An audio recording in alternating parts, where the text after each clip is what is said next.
Kapin 5 million pesos nga kantidad sa smuggled cigarettes ang nakumpiska sa kapulisan sa managlahing operasyon sa Lanao del Norte ug Iligan City.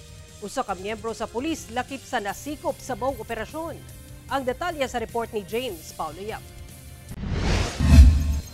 Pasado alas 3 sa kadlawon na adlawng Miyerkules, dihang miagi sa checkpoint sa Kapatagan, Lanao del Norte, kining usa ka puti nga pick-up. Sakay ang tulo ka mga individual. Pagrekisa sa kapulisan, ilang nasiplatan ang kargang karton nga adunay marka sa usa ka brand sa sigarilyo. Walay mapakita nga mga dokumento ang sakay sa maong pickup truck. Busa dali silang gipansikop. Usa sa tulo ka pasahero sa maong sakyanan. Usa ka police staff sergeant nga nadestino sa Surigao del Sur. Gikan kini siya sa Ipil, Zamboanga ug ang iyang destinasyon ni ini is paingon kini siya sa Surigao del Sur. Ubay-ubay ka mga kahon sa gituang smuggled nga sigarilyo ang nakumpiska sa PNP nga mukabat sa kapin 500,000 pesos ang kantidad.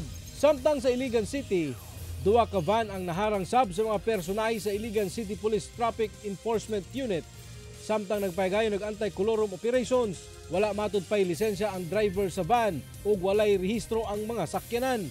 Dihang girekisa sa kapulisan ang maong van, mitambad kanila ang kinarton nga mga gituuhang smuggled nga sigarilyo. Allegedly, ang maong van gikan sa Balui, Lanao del Norte ug ilaha kining i-distribute ang maong mga smuggled cigarettes sa syudad sa Cagayan de Oro ug sa Iligan. Mikabat sa 119 master cases sa smuggled cigarette ang nakuha sa kapulisan gikan sa duha ka mga van nga adunay market value nga 4.8 million pesos. Ang maong mga dinakpan posibleng mag-atubang og kasong Anti-Agricultural Smuggling Act o violation sa Customs Modernization and Tariff Act. Dugang kasong administratibo sab ang atubangon sa pulis nga nalambigit sa maong illegal nga aktibidad.